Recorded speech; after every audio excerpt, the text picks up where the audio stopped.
So I want to take a minute. I think it's time that we can start going over, or I wanted to kind of go over the whole calorie counting thing and macros and things like that. We have some time. Maybe you need something to focus on. This might be a good thing for you. But before we got into that, I wanted to give a little bit of a background on why calorie counting can be important, but also why it's not overly necessary until you get to a certain point.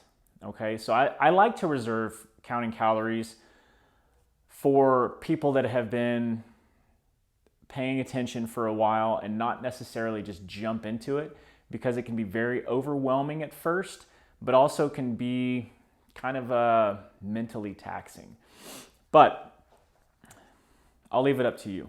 So today's lesson is going to be on the purpose of counting calories and why it can be important, and why you may not be seeing the results that you want to see even when you're dieting under maybe certain parameters such as eat less, certain food quality stuff, without necessarily weighing and measuring.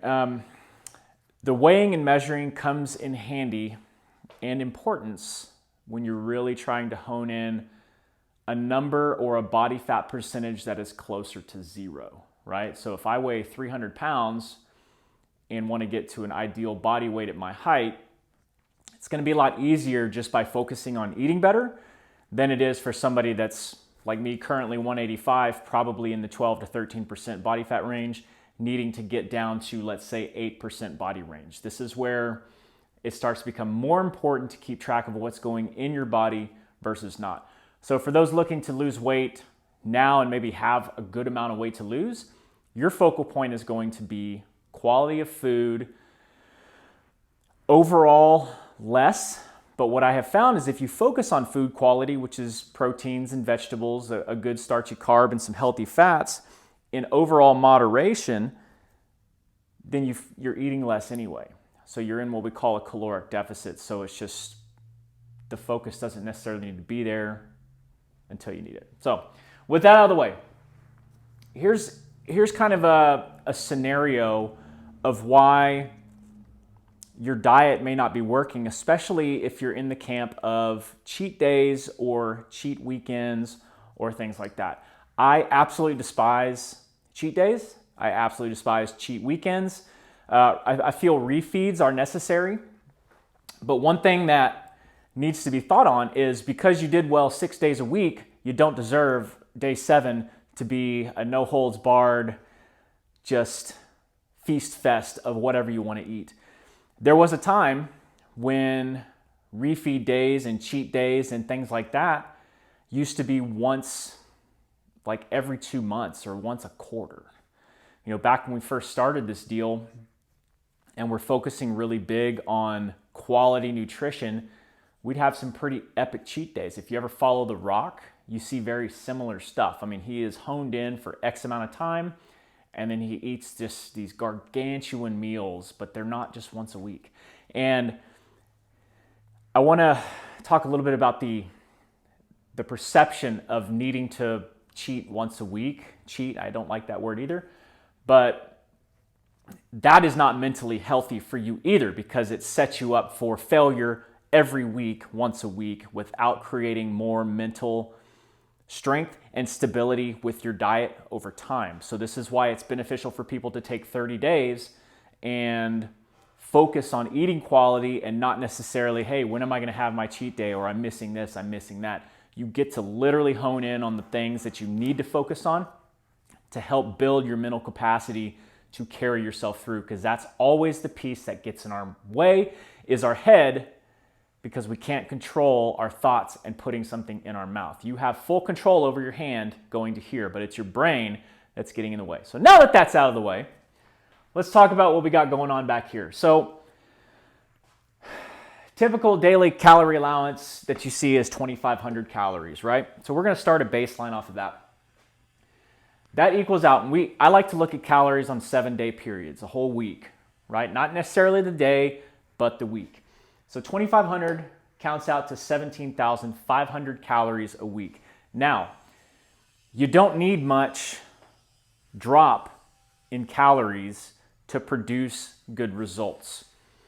That's why if you know that your maintenance, what we'll call maintenance, is at 2,500 a day, realistically, all you probably need to start with is 2,250 a day, 2,250 calories a day, which over a 7-day period, that's this orange line right here, gives us 15,750 calories, which is a 1,750 calorie difference. Almost a full day's worth of eating. So you can see how once a week, you're almost skipping a full day. If we go down a little bit lower, I feel like this would be a first wave. This would be a second wave, maybe 6 to 8 weeks down the road, depending on how this one is going. But let's just say you're eating 500 calories a day less, which equals 14,000 for the week, giving you a total deficit of 3,500 for the week. So now you're doing 1.5, almost 2 full days of not the same calories. So you can see how that starts to add up really quick and why you need to look at it in big blocks and not necessarily daily. But here's the problem. Let's say we're on our 2,250 and Saturday hits. You're like, I'm going to have a cheat day, right? I looked at a pizza I have in my fridge the other night, or my freezer, and it had, for a third of a pizza, was 25 grams of fat, 45 grams of carbs, and like 11 grams of protein. And I can put the whole thing down myself. So now we're looking at 75 grams of fat, 80, what is that, 120?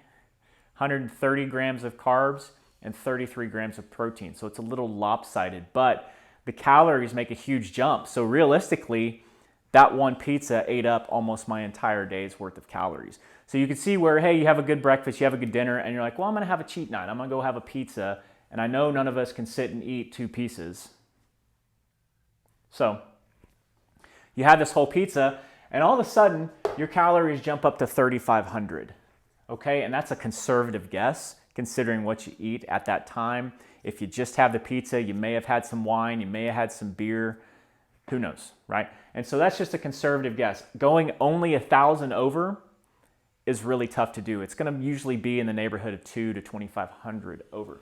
But just for argument's sake here, so now you see that if we're at 2,250 and we jump up to 3,500 just for the day, that is, what is that? 1,250 that we've just bumped back up. So we are 500 off of our deal. And now you're like, well, I don't know why I'm losing weight. You do that 4 weeks in a row and you're like, but I've been dieting.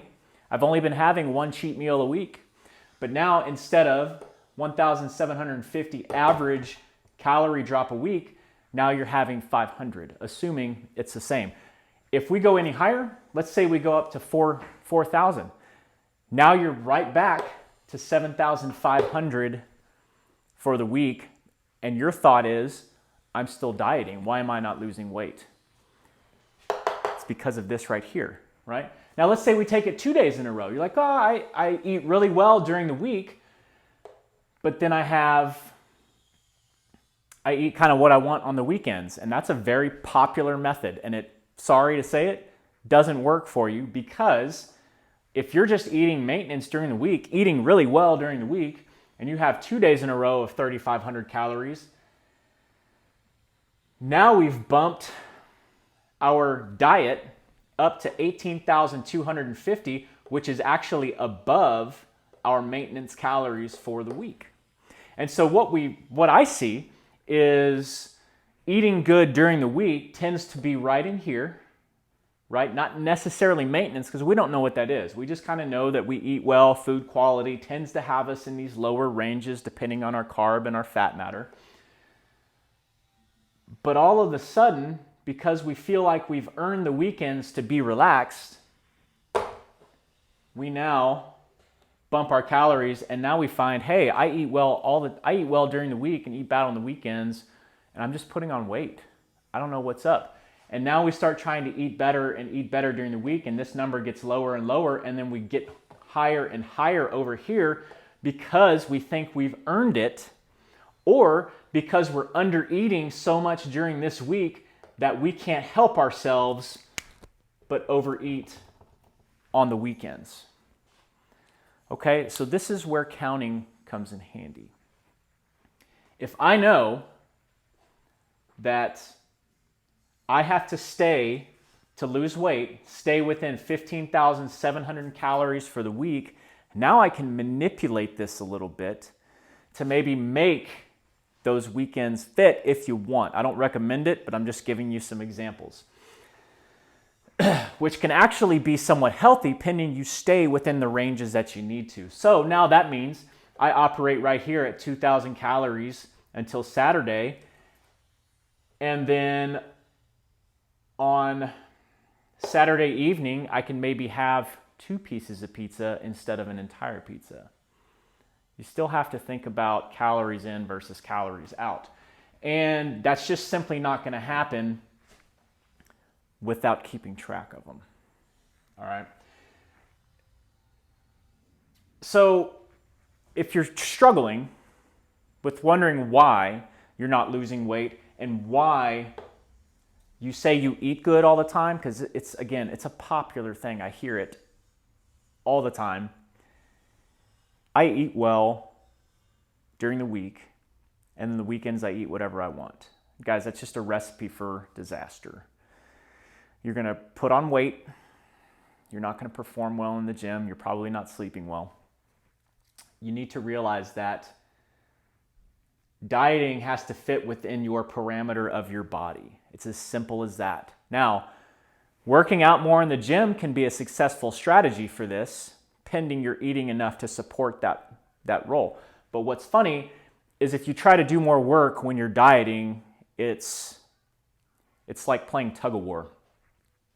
You don't want to take away calories and try to do more. So actually your time to perform in the gym and do more output is when you're actually above where you want to be so that you can support that activity. When you're down below here, but you're working out in the realm of 3,000 calories a day, over a month time, you're going to get injured, you're going to get tired, you're going to feel like not working out, and you're just going to be blah because you're not supporting that structure. Even if you're following this kind of model, it just doesn't work. Okay? It can, but the older that we get, the more this doesn't work. You probably noticed when you were younger, you could get away with this kind of shit. But sorry to tell you, as we get older, we can't. So that's my lead in to counting calories. The next time that I talk about this, I'm going to go over what fats, carbs, proteins, and alcohol are and how we can keep track of them.